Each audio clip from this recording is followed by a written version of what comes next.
안녕하세요. 악마의 주식입니다. 오늘은 재무제표의 구성원 중에 재무상태표에 대해서 알아보도록 할게요.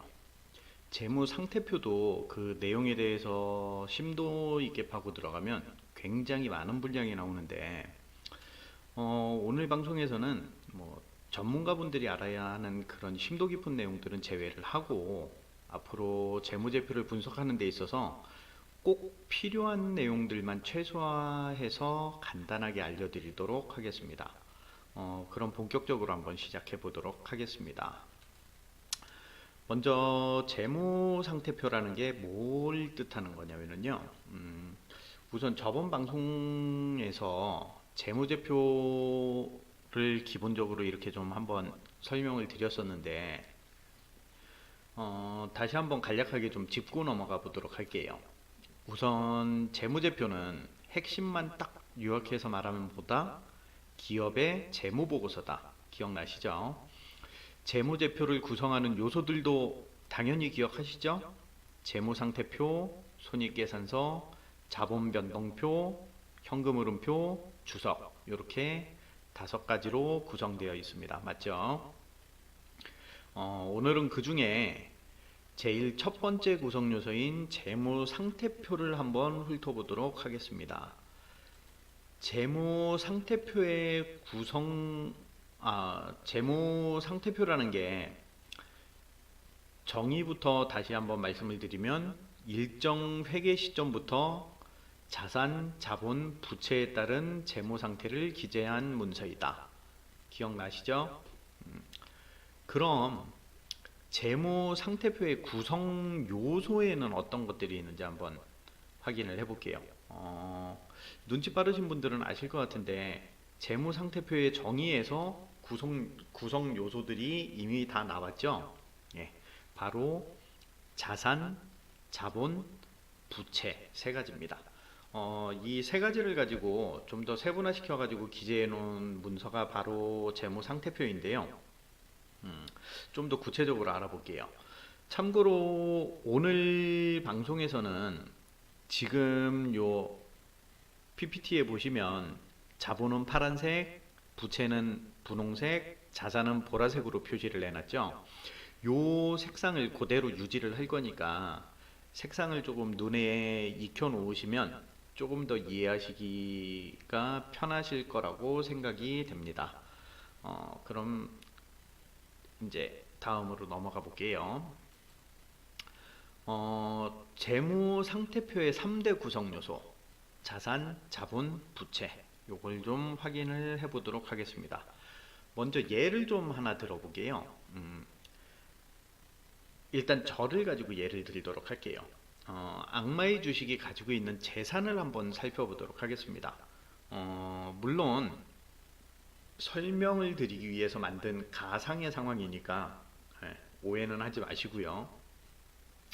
대부분 통상적으로 어떤 사람의 재산은 현금, 부동산, 동산 요런 정도로 나누겠죠. 악마의 주식이 가지고 있는 재산을 한번 살펴봤더니요. 은행 입출금 통장에 잔고하고 주식을 하니까 주식 예수금을 합해가지고 현금이 한 1억 정도 있고요. 시세가 한 2억 5천 정도 하는 아파트를 한 채 가지고 있고 5천만 원을 주고 구입한 자가용이 한 대 있습니다. 그럼 악마의 주식은 빚은 하나도 없을까요?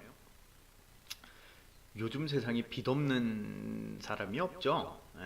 빚도 요즘 세상에는 사실 능력이라고 얘기들을 많이 하시죠. 그렇다고 빚이 많은 게 좋다는 건 아닌데 어쨌거나 그러면 악마의 주식이 가지고 있는 빚을 한번 확인을 해볼게요. 우선 1년 만기로 돌아오는 신용대출이 5천만 원이 있고요. 아파트를 살 때 아까 그 2억 5천짜리 아파트를 가지고 있다고 그랬는데 아파트를 살 때 얻은 30년 만기의 주택담보대출이 2억 원이 있습니다. 다행히 자가용은 이제 현금 구매를 한 차량이라고 가정을 하고요. 자, 그럼 여기서 한번 볼게요. 악마의 주식이 가진 재산은 과연 얼마일까요? 일단 현금, 아파트, 자가용 합한게 4억이죠. 1억, 2억 5천, 5천이니까. 빚은 신용대출하고 담보대출 합해가지고 2억 5천이고요. 그럼 악마의 주식이 가지고 있는 총 재산이 과연 얼마다? 그쵸. 네. 총 재산은 4억 5천입니다. 재산이라는 건 보유 재산하고 빚까지 모두 합한 걸 재산이라고 봐요. 왜 이거를 그러면 재산이 4억이고 빚이 2억 5천이면 6억 5천이 돼야 되는 게 아니냐라고 얘기를 하시는 분이 계실 것 같은데 아니죠. 4억 5천입니다. 왜냐하면 신용대출은 따로 제가 받은 거지만 주택담보대출금 2억은 아파트 가치에 이미 포함이 돼 있잖아요. 보통 이걸 많이 헷갈려 하시더라고요. 아파트를 담보로 받은 대출은 말 그대로 아파트의 담보를 잡아가지고 받은 대출이기 때문에 아파트 재산가치 2억 5천에 이미 포함이 되어 있는 거라서 담보대출 2억은 재산평가에서 빼고 총 재산은 4억 5천이라고 보시면 됩니다. 이렇게 한번 볼게요. 뭐 요즘 대출 없이 집 사시는 분들은 거의 없잖아요. 뭐 흔히 우스갯소리로 하는 얘기로 뭐 우리 집은 뭐 현관만 내 거다, 화장실만 내 거다, 뭐 이제 안방하고 거실 차지했다, 뭐 작은 방하고는 언제 내 차지 되냐, 뭐 이런 얘기들 많이 하시는데 위에서 예를 든 것처럼 악마의 주식도 보유금 5천만 원을 가지고 여기에 2억 5천짜리 집을 사야 되니까 추가로 대출을 2억을 받았죠. 그래서 2억 5천짜리 아파트를 샀습니다. 그러면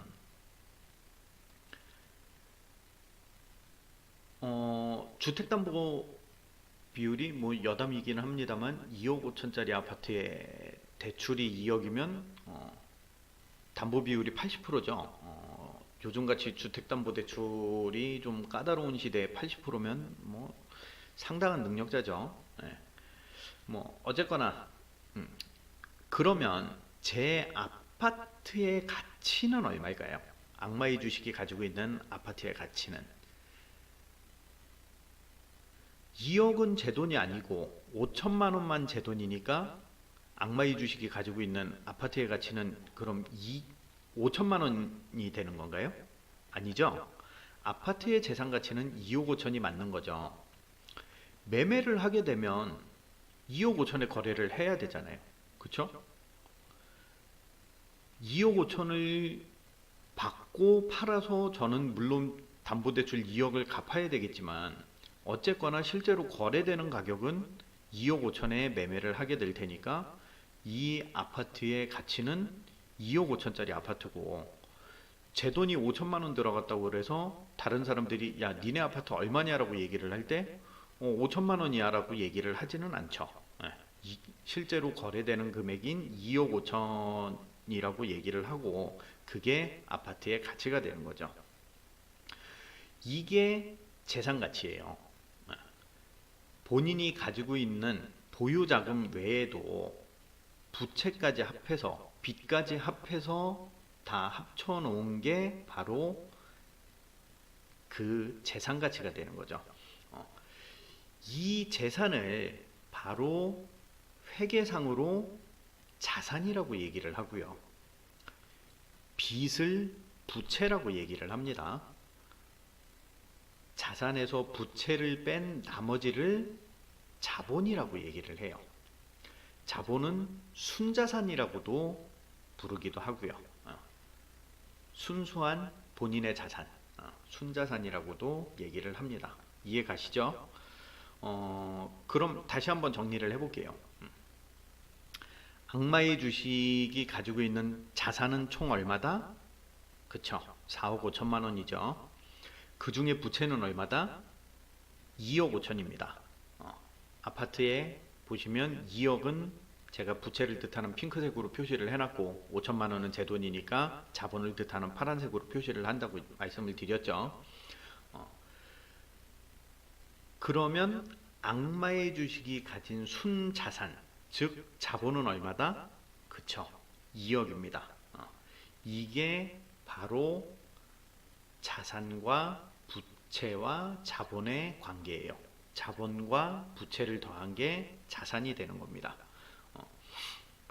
어떤 기업의 총 자산이라는 건 해당 기업의 부채와 자본으로 나눠지죠. 자산은 다시 유동성 여부를 따져서 유동자산하고 비유동자산으로 나뉘고요. 그 중에 그 자산 중에 부채만을 따로 빼서 부채도 역시 유동성 여부를 따져서 유동부채와 비유동부채로 구분을 합니다. 유동성이라는 게 뭔지 짐작이 가시죠? 말 그대로 움직일 수 있는 것, 즉 얼마의 기간 안에 움직이느냐를 따져서 통상적으로 유동성이라는 건 1년을 기준으로 삼는데 1년 안에 손쉽게 현금화시킬 수 있는 것들을 유동이라고 얘기를 하고요. 1년이 넘어가는 것들을 비유동이라고 부릅니다. 간단하게 그렇게 그냥 생각을 하시면 돼요. 다시 예를 들어 볼게요. 악마의 주식의 자산을 다시 한번 보겠습니다. 먼저 자산을 훑어보면요. 유동자산은 얼마일까요?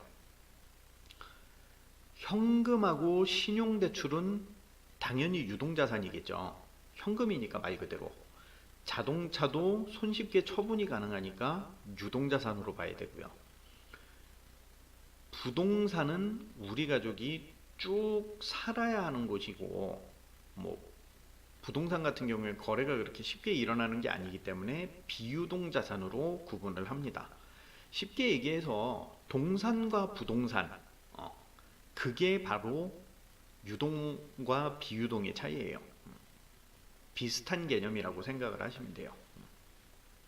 그 다음에 부채도 한번 볼게요. 신용대출금 5천만 원은 제가 아까 초반에 말씀드릴 때 1년 만기라고 말씀을 드렸죠. 1년 만기니까 1년 안에 갚아야 되는 거라서 유동부채가 되는 거고요. 부동산 담보대출금 2억은 아까 30년 만기라고 말씀을 드렸죠. 30년 동안 갚아야 되는 거니까 이건 비유동부채가 되겠죠. 총 부채의 2억 5천만 원은 유동부채 5천만 원하고 비유동부채 2억으로 구성이 되어 있다라고 보시면 될 겁니다. 그러면 이제 자산평가를 한번 해볼게요. 악마의 주식이 보유한 자산 4억 5천만 원은 유동자산 2억하고 비유동자산 2억 5천만 원으로 이루어져 있습니다. 맞죠? 그리고 부채 2억 5천만 원은 유동부채 5천만 원하고 비유동부채 2억으로 이루어져 있고요. 자본은 2억 원이 되겠죠. 이제 어떻게 좀 자산과 자본과 부채 이거에 대해서 감이 좀 오시나요? 이제? 자, 그러면 그 다음 걸로 한번 넘어가 볼게요. 유동비율과 자본잠식이라는 내용을 좀 말씀을 드려보려고 하는데요. 이게 사실은 오늘 진행하는 내용 중에 제일 중요하다고 볼 수도 있어요.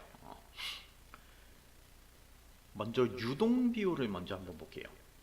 유동비율이라는 건 어떤 기업의 안정성을 살펴볼 때 그 기업이 안전하냐 아니냐, 안정적이냐 그렇지 않느냐를 판단을 할 때 가장 많이 쓰이는 중요한 기준 중에 하나가 유동비율이라는 건데, 이 유동비율이라는 건 지금 보시는 것처럼 유동자산을 유동부채로 나눠서 거기에 100을 곱해 가지고 비율을 만들어서 계산을 하는데 유동 비율 100%를 기준으로 해가지고요. 유동 비율이 계산을 한 값이 유동 비율 값이 100%를 넘으면 안정적이라고 보고요. 100%를 넘지 못하면 안정적이지 못하다라고 판단을 합니다. 다시 말씀을 드리면요. 유동자산이 유동부채보다 많으면 안정적이라고 보시면 되고요. 유동자산이 유동부채보다 적으면 불안정하다고 보시면 돼요. 쉽게 이해가 가실 거예요, 아마. 좀 더 풀어서 말씀을 드리면 1년 안에 유동성이라는 건 유동자산, 유동부채라는 건 1년 안에 현금화 시킬 수 있는 것, 1년 안에 채무를 상환해야 되는 것, 이런 것들이라고 말씀을 드렸잖아요. 1년 안에 현금화 시킬 수 있는 자산이 1년 안에 갚아야 되는, 상환해야 되는 채무보다, 부채보다 많으면 당연히 빚을 갚고도 현금이 남겠죠. 쓸 수 있는 현금이 남으니까 그 기업이 재무상 안정적일 거고요. 1년 안에 현금화 시킬 수 있는 자산이 1년 안에 갚아야 하는 부채보다 적다라고 하면 빚을 다 못 갚잖아요. 부채 상환을 다 못하죠. 그러면 당연히 불안정한 상황이 될 수밖에 없는 거죠. 사실 이런 것 때문에 그 회사의 어떤 기업의 총 자산이 얼마냐에 상관없이 이 유동비율 문제로 해가지고 유동비율 문제로 인해서 기업이 부도 처리가 되는 경우도 많아요. 몇백억이 넘는 자산을 가진 기업이 유동비율을 맞추지 못하는 바람에 당장 갚아야 되는 유동부채 몇억 원 때문에 부도가 나기도 하는 게 현실이에요. 실제로 그런 경우가 비일비재하게 생깁니다. 그래서 항상 투자할 기업을 선정하기 위해서 재무제표를 분석을 하고 그 중에 재무상태표를 확인을 하실 때 기본적으로 유동비율은 반드시 확인을 하셔야 됩니다. 유동비율이 100%가 안 넘는다면 아예 투자를 안 하시는 게 가장 좋아요. 물론 전문가분들 같은 경우에 그럼에도 불구하고 유동비율이 100%를 넘지 못함에도 불구하고 어떤 다른 분석 요인에 의해서 투자를 하시는 경우도 있기는 해요. 근데 그거는 전문가들의 얘기고 기본적으로 주식을 처음 시작하시는 분들이나 아직 배워나가시는 분들은 일단 유동비율이 100% 미만이라서 안정적이지 못한 기업이라면 아예 투자를 안 하시는 게 맞습니다. 자, 그러면 위에서 악마의 주식을 가지고 이제 자산평가를 했으니까 그것도 악마의 주식도 유동비율을 한번 살펴볼게요. 아까 악마의 주식에서 유동자산이 2억이라고 얘기를 했었죠. 유동부채는 5천만 원이었고요. 네. 그러면 유동비율을 구해보면 2억을 5천으로 나눠서 100을 곱해야 되니까 400%가 나오죠. 100%가 넘으면 안정적이라고 그랬는데 유동비율이 심지어 400%까지 나오니까 굉장히 안정적이겠죠. 악마의 주식은 당장 파산할 일은 전혀 없을 거예요. 어디까지나 가정입니다. 유동비율은 이 정도로 살펴보고요. 이거만큼 중요한 게 또 하나 있죠. 바로 자본잠식입니다. 이 자본잠식이라는 게 뭘 뜻하는 거냐면 그 기업의 자산보다 부채가 더 많은 경우를 자본잠식이라고 얘기를 해요. 부채 규모가 자산 규모를 넘어서면 자본잠식 상태에 이르렀다라고 얘기를 합니다. 말 그대로 자본이 전부 잠식을 당해서 0원이 되거나 심지어 자본이 마이너스가 되는 상태를 얘기를 해요. 자본이라는 건 자산에서 부채를 빼면 자본이 된다라고 얘기를 했죠. 자산에서 부채를 뺀 거, 그러니까 즉 자본이 0원이거나 아니면 0원보다 적은 마이너스 상태가 된다라는 거, 이게 자본 잠식 상태를 얘기를 하는 건데요. 설명을 들으시면서 뭐가 좀 이상하지 않나요? 자산이라는 게 아까 말씀드린 대로라면 자본의 부채를 더한 게 자산이라고 말씀을 드렸잖아요. 그러면 자본에다가 부채를 더하면 자산이 되는데 부채가 어떻게 자산보다 더 많아지는 경우가 생길까요? 그렇잖아요. 부채에다가 자본을 더해야 자산이 나오는데 부채가 어떻게 자산보다 커질 수가 있을까요? 그쵸. 네. 자본금이 줄어들다가 최종적으로 0원이 되고, 그렇게 되면 자산하고 부채가 동일해지겠죠. 부채에다가 자본을 더한 게 자산인데 자본이 0원이니까 자산하고 부채가 결국은 동일해지겠죠. 거기에서 더 줄어들어서 자본이 마이너스 상태가 되면 그때 부채가 자산보다 많아집니다. 이해가시나요? 자본이 마이너스가 되면 부채의 규모가 자산의 규모를 넘어서게 됩니다. 그러면 자본이 줄어드는 경우는 언제 생길까요? 그쵸? 회사가 적자를 보면 자본이 줄어들어요. 회사의 적자는 자산에서 까는 게 아니고요. 결국은 뭐 자산이라는 게 부채와 자본을 더해서 합산을 해가지고 나오는 게 자산이니까 뭐 결과적으로 따지면 자산에서 차감이 되는 건 맞지만, 정확하게 말씀을 드리면 회사에서 적자를 보는 금액은 자산에서 차감을 하는 게 아니라 자본에서 차감을 하는 거죠. 영업활동에서 적자가 누적이 된다는 건 결국은 그 적자만큼 자본에서 계속 누적해서 차감이 된다는 뜻이고요. 누적 적자가 자본금 규모를 넘어서면, 자본 규모를 넘어서면 결국은 자본이 마이너스 상태가 되는 거죠. 자본 잠식은 상장 폐지 사유 중에 하나예요. 자본 잠식이 되면 무조건 상장 폐지를 해야 됩니다. 연말 기준으로 그래요. 연말 기준으로. 중간에 그냥 자본 잠식이 됐다라고 상장 폐지가 되는 게 아니라 회계 결산을 하는 연말 기준으로 해가지고 그 기업이 회계 감사를 받는 그 시점에서 자본 잠식 상태이면 무조건 상장 폐지가 됩니다. 그렇기 때문에 반드시 재무상태표에서 확인해야 되는 중요한 내용 중에 하나예요. 자본 잠식이 된 것 말할 것도 없고, 이 회사가 자본 재무상태표를 보고 나중에 이제 현금 흐름표나 뭐 이런 것도 보시겠지만, 그거에 대해서도 뭐 이제 방송을 진행을 하겠지만, 그런 것들을 봤을 때 이 회사가 최종적으로 자본이 잠식이 될 가능성이 있다 없다의 여부를 반드시 확인을 하셔야 돼요. 가장 중요한 겁니다.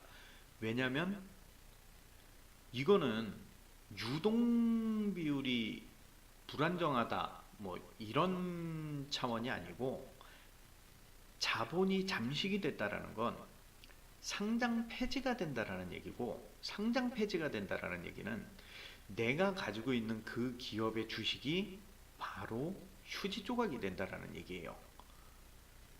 손실의 수준이 아니라 아예 그냥 주식 자체가 휴지 조각이 된다라는 얘기니까 자본 잠식은 반드시 확인을 해 보셔야 되겠죠. 자, 다음으로 넘어가서 자산과 자본, 그러면 과연 자산하고 자본 중에 어떤 게 더 중요할까요?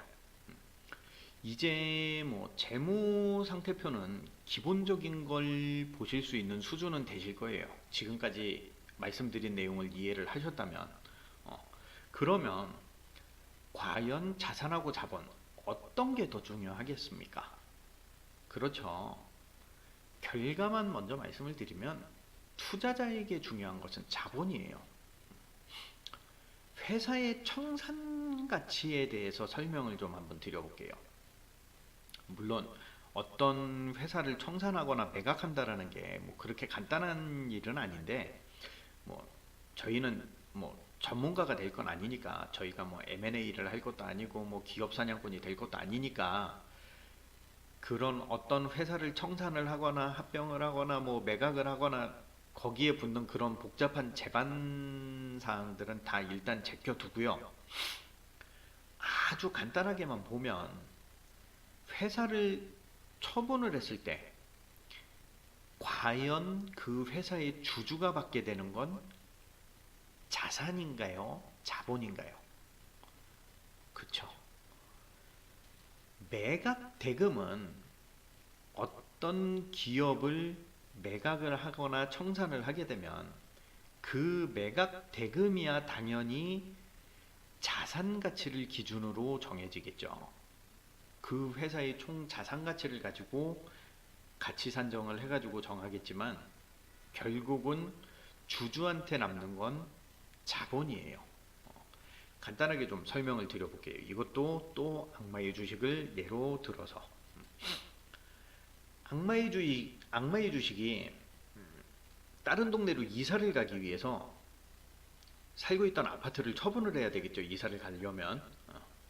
물론 뭐 전세를 주고 갈 수도 있습니다만, 저는 그걸 전세를 주고 다른 데 아파트를 할 수 있는 능력이 안 되니까 지금 가지고 있는 아파트를 처분을 한다라고 예를 들어 볼게요. 거래 금액은 당연히 시세대로 2억 5천만 원에 거래를 하겠죠. 프리미엄 뭐 이런 거 계산하기 편하게 일단 무시하고 2억 5천에 샀으니까 2억 5천에 당연히 저도 팔아야 되겠죠. 근데 아파트를 팔고 나면 전 뭘 제일 먼저 해야 될까요? 매매대금을 2억 5천을 받으면, 그쵸. 은행에 저당권이 설정이 돼 있으니까 당연히 담보대출부터 상환을 해야 명의이전이 가능할 거고, 그러기 위해서는 당연히 담보대출부터 전액 변제를 해야 되겠죠. 물론 뭐 담보대출 승계할 수도 있잖아요. 사는 사람이 매수자가 승계를 할 수도 있잖아요. 그런 거 따지지 말고 그냥 그 사람이 현금 주고 산대. 돈 많은 사람이야. 매수자가 돈이 많아가지고 현금 주고 산대요. 저한테 그냥 현금 2억 5천 다 줬어요. 그러면 저는 당연히 명의 이전을 해줘야 되니까 2억을 변제를 해야 되겠죠.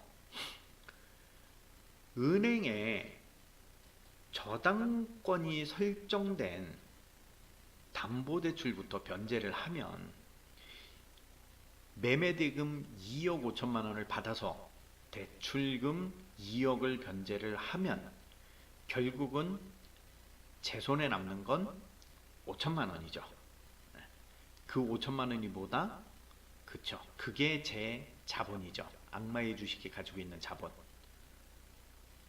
이해가 가시나요? 아파트를 팔 때는 매매대금, 그러니까 그 아파트의 가치 2억 5천만 원. 그게 결국은 자산이죠. 2억 5천만 원을 받고 팔겠지만 그 중에 대출금, 즉 부채 2억 원을 변제를 하면 결국은 제 손에 떨어지는 건 뭐다? 매매대금 2억 5천에서 대출금 2억을 뺀, 다시 얘기하면 자산에서 부채를 제외한 자본금, 최초의 자본금 5천만 원만 남는다. 이해 가시죠? 기업도 똑같아요. 총 자산 규모의 시장 가치를 반영을 해가지고 매각 대금이 정해진다고 해도 결국은 부채를 변제를 하고 남는 자본금이 주주의 몫이 되는 거예요. 계산 편의상 시장 가치를 영언으로 산정을 하고 말씀을 드려볼게요. 기업이 청산할 때 자산가치 그대로 매각대금을 산정을 했다라고 하면 매각한 다음에 당연히 기업 부채는 청산을 해야 되겠죠. 돈을 받아서. 그러면 남는 건 뭐다? 자산에서 부채를 빼면 자본금만 남는다. 그 자본금이 결국은 주주한테 돌아가는 거다. 이해 가시죠? 물론 뭐 프리미엄이 붙으면 뭐 최초의 자본금 이외에도 프리미엄이 붙은 것만큼은 주주들이 더 가지고 갈 수 있는 금액이 되겠죠. 그건 뭐 악마의 주식의 아파트를 팔 때도 똑같은 상황이에요. 뭐 2억 5천짜리 아파트를 제가 2억 5천에 그대로 팔면 대출금 2억 상환하고 5천만 원이 남겠지만 최초의 자본금만큼 뭐 프리미엄이 붙어가지고 3억에 매매를 했다고 하면 대출금 2억 갖고 저한테 1억이 남겠죠. 뭐 그거는 이제 시장에서 붙는 프리미엄이니까 그런 것들을 무시를 한다라고 하면 일단 이해를 하기 위해서 쉽게 말씀을 드리면 프리미엄이 전부 제로화가 됐다라고 하면 어떤 자산 가치를 매각을 하면 부채를 제외하고 결국은 주주한테 떨어지는 건 자본금 뿐이다라는 걸 말씀을 드리는 거예요. 어쨌거나 뭐 이러한 이유로 해서 주주 입장에서 중요한 건 그 회사의 자산 규모가 아니라 자본 규모예요. 그건 투자자 입장에서도 똑같습니다. 결국 그 투자자라는 게 그 기업의 주식을 매입을 한다라는 뜻일 거고, 주식을 매입을 한다라는 게 결국은 대주주든 소액주주든 그 기업의 주주가 된다라는 뜻이니까 투자자는 결국은 주주라고 보시면 되겠죠. 자산 규모 1조 원짜리 기업의 자본이 1조 원짜리 기업이 있는데 자산 규모가 1조 원인 그 기업의 자본이 100억일 때 하고 자산 규모는 그 절반인 5천억 밖에 안 되는데 그 기업은 자본금이 200억이라고 할 때 과연 두 기업을 청산을 한다면 주주 입장에서는 어떤 게 더 유리할까요? 굳이 계산 안 해드려도 아시겠죠. 네. 주주가 되어서 누릴 수 있는 권리는 결국 그 회사의 자본금에 대한 권리예요. 주식이 갖는 권리는 그 회사의 자본에 대한 권리죠. 총 자산 중에 부채에 대한 권리는 주주한테 있는 게 아니라 누구한테 있다? 그쵸. 그 부채를 빌려준 채권자에 대한 권리죠. 채권자가 가질 수 있는 권리예요. 자산을 구성하는 자본하고 부채 중에 자본은 주주의 권리, 부채는 채권자의 권리. 이해되시죠? 이런 이유 때문에 투자자의 입장에서 투자 대상 기업을 고려를 할 때 중요하게 보셔야 되는 것 중에 하나가 자산의 규모가 아니라 자본의 규모예요. 어떤 기업이 총 자산이 막 갑자기 늘었어요. 뭐 총 자산 규모가 7천억밖에 안 되던 기업이었는데 갑자기 1조 원까지 올라갔어요. 3천억이 자산 규모가 늘었으니까 과연 그 기업은 더 건실한 기업으로 커진 걸까요? 그거는 재무상태표를 봐야 알겠죠. 자본금이 3천억이 늘어서 원래 7천억일 때 자본금이 2천억이었고 부채가 5천억이었는데 그래서 자산 규모가 7천억짜리 기업이었는데 자본금이 3천억이 늘어서 총 기존의 2천억하고 합쳐서 총 자본이 5천억이 되고 부채가 5천억이어서 1조짜리 기업이 되었다면 당연히 자본금이 늘어나고 자본금에 대한 부채 비율이 줄어들었으니까 당연히 건실하게 회사의 그 기업의 자산 규모가 늘어난 거지만 자산 가치가 늘어난 거죠, 당연히. 근데 그게 아니라 3천억이 증가한 3천억이 자산 증가분 3천억이 전부 부채로 늘어난 거라면, 부채가 늘어난 거라면요. 그러면 부채 비율도 더 늘어났을 거고, 당연히 자본금은 고정이 돼 있는데 부채가 늘어났으니까, 그러면 자산 규모가 커지기 전만 못해진 거죠, 되려. 그런 것들 때문에 항상 투자 대상 기업을 선정할 때는 자산의 규모를 보셔야 되는 게 아니라 자본의 규모를 중요하게 보셔야 돼요. 자산의 규모를 보지 말라는 게 아니라 자산의 규모에 중점을 두는 게 아니고, 투자자 입장에서 중요하게 봐야 되는 건 자산의 규모보다는 자본의 규모다라는 걸 말씀을 드리는 거예요. 이해가시죠? 순자산, 그러니까 자본의 규모가 클수록 주주가 누릴 수 있는 권리도 같이 커지겠죠. 그래서 자본의 규모가 늘어나는 회사가 투자자의 입장에서는 더 유리하다라고 보시면 됩니다. 자, 재무상태표에 대한 설명은 이 정도로 다 기본적인 걸 해드렸고요. 일단 그러면 이제 실제로 재무상태표를 한번 보도록 할게요. 지금 보시는 실제 재무상태표는 2018년 4월 2일 날 공시된 삼성전자의 감사보고서 중에 일부예요. 삼성전자의 감사보고서에서 발췌를 한 겁니다. 감사보고서의 중요한 내용 중에 하나가 뭐다? 제가 지난 시간에 말씀드렸죠. 재무제표가 없는 감사보고서는 안고 없는 찐빵이다. 그쵸? 네. 감사보고서의 가장 주요한 내용 중에 하나인 재무제표 중에 재무상태표를 발췌를 한 거고요. 이 재무제표의 작성 기준일은 2017년 12월 31일입니다. 2017년 12월 31일 날을 기준일로 해가지고 작성을 한 거고, 그걸 감사보고서에 공시를 한 게, 금감원에 공시가 된 게 2018년 4월 2일이라는 뜻이에요. 이게 생각보다 길다 보니까 한 화면에 이렇게 지금 보시는 화면에 다 띄울래다 보니까 좀 글씨가 많이 작아졌는데 잘 안 보이실 수도 있을 것 같아요. PC로 방송을 보시는 분은 그나마 좀 나으실 텐데, 특히나 뭐 이렇게 스마트폰으로 유튜브를 보시는 분은 글씨가 거의 구분이 안 가실 텐데,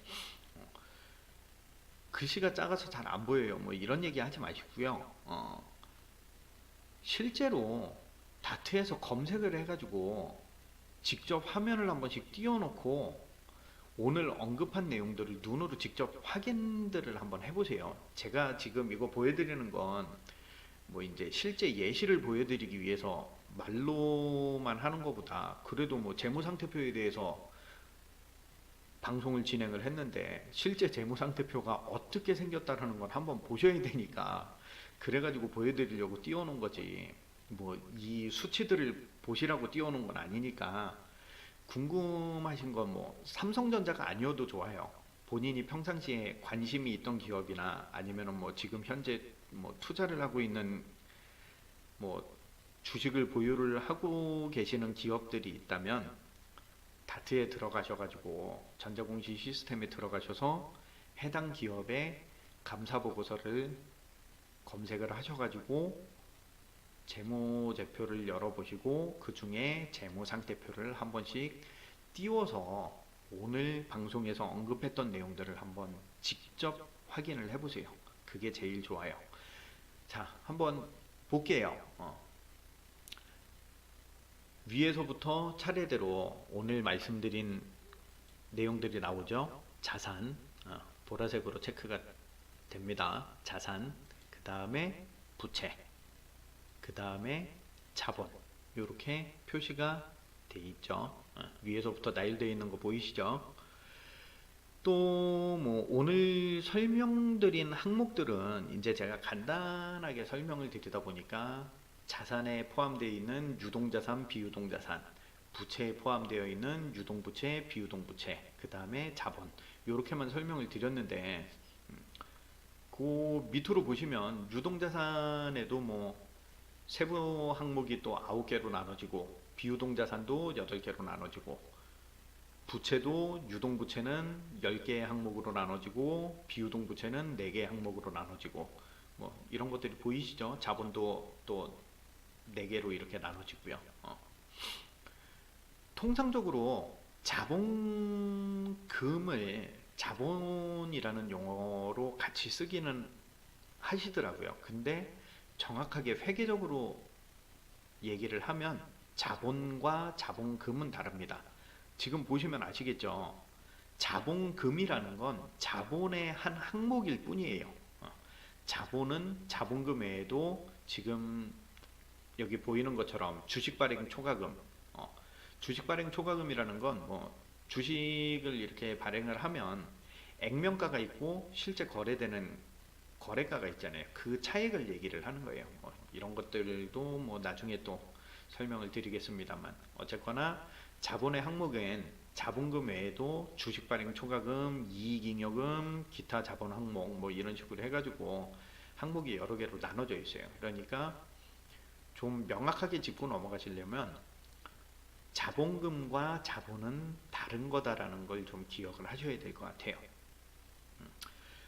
뭐 어쨌거나 이렇게 오늘 설명드린 항목들도 굉장히 또 세분화돼 가지고 나눠지는데 사실 뭐 각각의 항목에 대해서 일일이 설명을 다 해드리고 넘어가기에는 그 내용도 너무 방대하고요.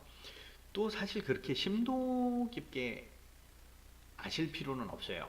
물론 이 세부 항목들 중에 중요한 내용들이 나오는데 그런 것들은 나중에 이제 또 방송을 진행을 하면서 언급할 필요가 있을 때 그때 가서 언급을 해드리면 되지, 이걸 굳이 뭐 재무상태표를 방송을 진행을 하면서 첫날부터 다 설명을 해드릴 필요도 없고 또 그냥 기본적인 흐름만 파악하실 정도의 수준이 되시면 종목 선정을 하는 데 있어서는 사실 그렇게 어려운 부분은 없어요. 종목 선정을 하실 정도는 돼요. 오늘 말씀드린 거 정도만 이해를 하셔도. 뭐 그래서 일단은 오늘 말씀드린 굵직굵직한 항목들만 한번 확인해 보시는 습관들을 좀 한번 가져보시고 실제로 또 재무상태표를 검색을 하셔가지고 그런 굵직굵직한 것들만 확인을 한번 해보세요. 눈에 익혀보시고 오늘 제가 계산을 하는 건 딱 2가지만 말씀을 드렸죠. 유동비율, 그 다음에 자본잠식. 그 정도만 확인을 하실 수 있으면 돼요. 뭐 맨 마지막 줄에 보시면 부채 총계하고 자본 총계를 합쳐놓은 요 부채와 자본 총계라는 항목 보이시죠? 부채와 자본을 더한 게 뭐다? 그쵸, 자산이죠. 부채와 자본 총계 얼마예요? 네. 이게 단위가 100만 원이에요. 100만 원. 198조 2413억 6천만 원입니다. 요게 위에 올라가면 요 중간에 보시면 자본 총계 보이시죠? 198조 2413억 6천만 원. 자산 총계에 나와 있는 금액하고 부채와 자본 총계에 나와 있는 금액 정확하게 일치하는 게 보이시죠? 이게 자산과 부채와 자본의 관계입니다.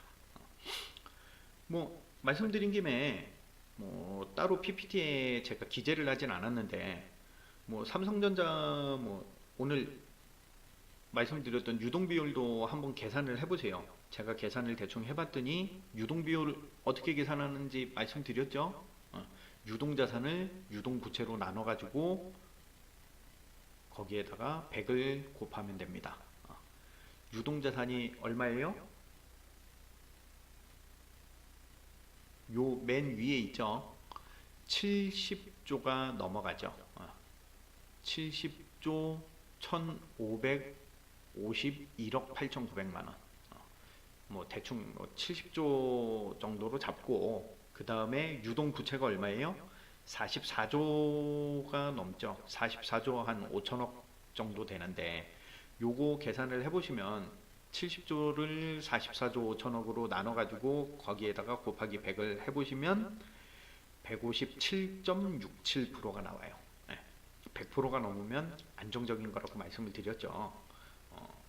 유동 비율이 삼성전자 같은 경우에는 157.67% 정도 나오니까 양호한 편이고요.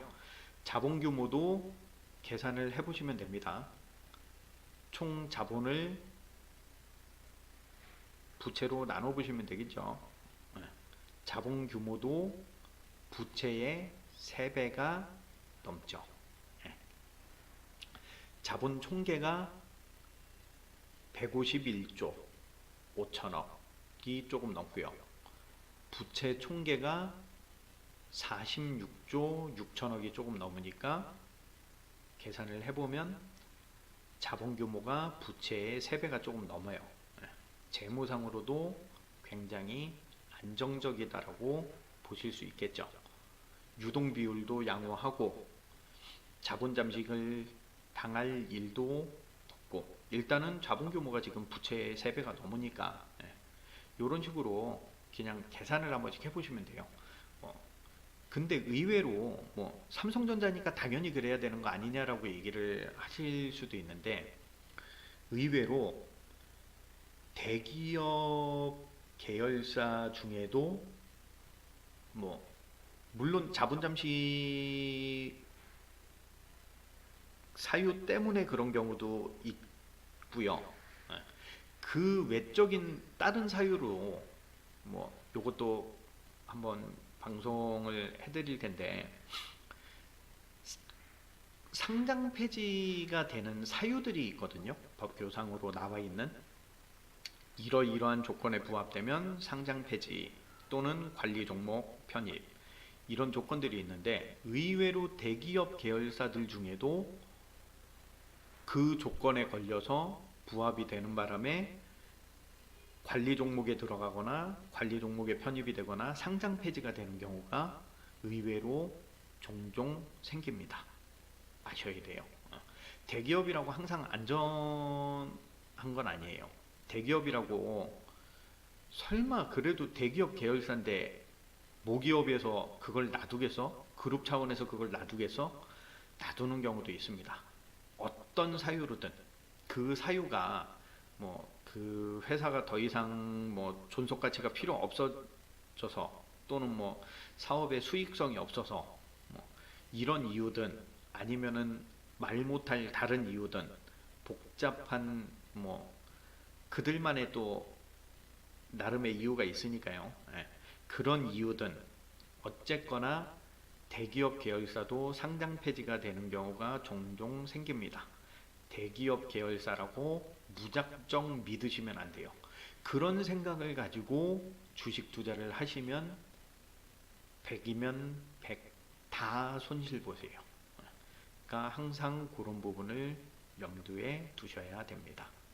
재무상태표 뿐만 아니라 재무제표를 전반적으로 다 분석을 하시고 검토를 해보시는 습관을 가지셔야 주식시장에서 손실을 안 보고 수익을 얻을 수 있으실 상황이 됩니다. 무슨 얘기인지 아시겠죠? 이게 꼭 방송이 끝날 때가 되면 꼭 이렇게 혀가 한 번씩 꼬이더라고요. 죄송하고요. 자, 오늘 준비한 내용은 어쨌거나 여기까지입니다. 경우에 따라서 재무상태표가 좀 전에 보여드린 것처럼 저 정도면 굉장히 깔끔한 거거든요. 재무상태표가. 근데 또 굉장히 복잡한 경우도 많아요. 특히 금융업이나 뭐 보험업 이런 거에 관련된 기업들 같은 경우에는 나중에 한번 검색을 하실 때 궁금하시면 한번 뭐 은행이나 보험사나 이런데 이런 기업들의 재무상태표도 한번 봐보세요. 또 오늘 전혀 못 봤던 정말 생소한 항목들도 막 나올 거예요. 근데 뭐 그런 부분은 나중에 뭐 금융 업종을 다룰 기회가 될 때 뭐 추가적으로 좀 설명을 드리기로 하고요. 어쨌거나 재무 상태표라는 게 굉장히 보기 편하게 뭐 삼성전자처럼 이렇게 깔끔하게 나오는 경우도 있지만 그렇지 않은 경우도 상당히 많은 편인데, 그래도 이게 보기가 복잡하다고 외면을 하지 마시고요. 최소한 재무상태표가 그 회사의 재무 건전성을 단도직입적으로 보여주는 지표라는 걸 기억을 하시고 반드시 확인하시는 습관을 좀 가지시는 게 좋아요. 매번 드리는 말씀이지만 그 정도의 노력도 없이 주식 투자를 하시는 건 정말 위험한 행동이에요. 그쵸? 본인의 돈이 소중하시면 실천하고 행동하시는 게 당연한 거고요. 그 정도의 노력도 기울이실 생각이 없으시면 말씀드렸죠. 주식 투자를 하지 마시거나 아니면 그런 모든 귀찮은 과정들을 전문가가 대신해주는 펀드에 투자를 하시면 됩니다. 자, 오늘은 여기까지 하고요. 다음 시간에는 재무제표의 두 번째 구성 요소 뭐였죠? 손익계산서. 그쵸? 다음 시간에는 손익계산서에 대해서 설명을 드리고 알아보도록 하겠습니다. 자, 오늘 방송은 여기까지고요. 매번 드리는 말씀입니다만은 구독과 좋아요 제게 큰 힘이 됩니다. 지금까지 악마의 주식이었습니다. 감사합니다.